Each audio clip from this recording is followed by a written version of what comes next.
Le docteur Serge Rafal est avec nous comme tous les matins sur Radio J. Nous sommes ensemble jusqu'à 9h. Bonjour Serge. Bonjour Ilana. Et vous êtes avec nous justement un court instant pour nous donner tous vos bons conseils santé. Alors vous consacrez Serge beaucoup de vos rubriques à l'alimentation et vous souhaitiez justement ce matin faire le point sur les recommandations nutritionnelles santé actuelles. Exactement, Ilana, ce qu'on pourrait appeler les règles de bonne conduite alimentaire, car manger bien reste, malgré les sources d'informations multiples, suivi par une minorité.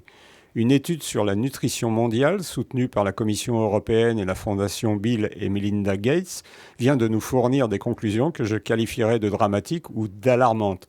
Près de la moitié de la population mondiale se nourrit mal, soit en consommant trop, d'où la pandémie de surpoids et d'obésité, soit pas assez, dénutrition avec 150 millions d'enfants qui souffrent de retard de croissance, sans parler de la qualité des aliments ou des comportements.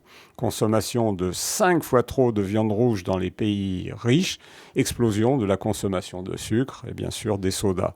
Des conseils semblent donc encore et toujours nécessaires pour mettre en place l'indispensable alimentation santé, base de toute prévention. Alors quelles sont les grandes lignes de l'alimentation santé ? Alors prendre pour modèle la diète méditerranéenne dont nous parlons à juste titre très régulièrement. Choisir des aliments riches en fibres, oligo-éléments, minéraux, vitamines, en évitant les calories vides de la malbouffe, la fast et junk food. D'une manière générale, réduire les apports caloriques et le sel, car nous mangeons trop et trop salé. Diminuer les acides gras saturés, qu'on trouve principalement dans le beurre, la charcuterie, le lait de vache, les laitages entiers, les parties grasses de la viande. Ne pas dépasser une protéine par jour, fromage de préférence de chèvre ou de brebis, la feta du régime méditerranéen, un œuf bio, bien sûr, pas de batterie, des poissons, de la viande, et toujours l'accompagner de légumes de diverses couleurs. 2 portions de poisson gras, harengs, maquereaux, sardines, saumon, thon par semaine, tout comme 2 portions de viande, de préférence maigre. Réduire les sucres à index glycémique élevé. Nous leur avons consacré une émission du jeudi et une rubrique récemment, ce sont les anciens sucres rapides. Donner la préférence aux féculents. Ne pas hésiter à manger davantage de céréales en les choisissant complètes ou semi-complètes afin d'apporter la quantité souhaitée de 30 grammes de fibres par jour. Ne pas délaisser les oléagineux mais en choisissant amandes, noisettes, noix plutôt que des cacahuètes salées. Redécouvrir les légumineuses, haricots, lentilles, pois, que malheureusement les Français boudent.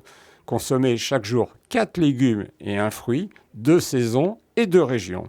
Des épices, des aromates à volonté, de l'huile de colza pour les assaisonnements, 2 cuillères à soupe par jour, pas plus, éventuellement la mixer avec de l'huile d'olive, une cuillère à soupe de chaque, pour la parfumer et protéger le système cardiovasculaire. Éviter bien sûr les frites et les fritures. Boire, même sans soif, de l'eau, du thé vert non sucré, jamais, jamais, jamais de soda. Se laisser tenter par un petit verre de bon vin rouge au repas, mais pas à tous les repas et pas tous les jours. Et bien sûr, faire attention à certains modes de cuisson à grand feu, le micro-ondes, le barbecue. Ça fait beaucoup de conseils là, Serge. Merci beaucoup. En tout cas, j'espère que vous avez pris des notes, chers auditeurs. Alors, en conclusion, qu'est-ce qu'on peut dire ? Vous avez compris, Ilana, qu'il fallait manger à sa faim, pas plus, diversifié, équilibré et personnalisé, car l'alimentation est très identitaire et culturelle.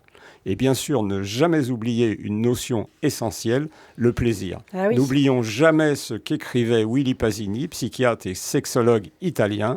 Les plaisirs de la table sont les derniers qui nous restent après que tous les autres se soient envolés. Alors faites attention, bien sûr, mais faites-vous quand même plaisir. Eh bien, comptez sur moi, Serge Rafal. Merci beaucoup, Serge. On se retrouve demain matin sur Radio J.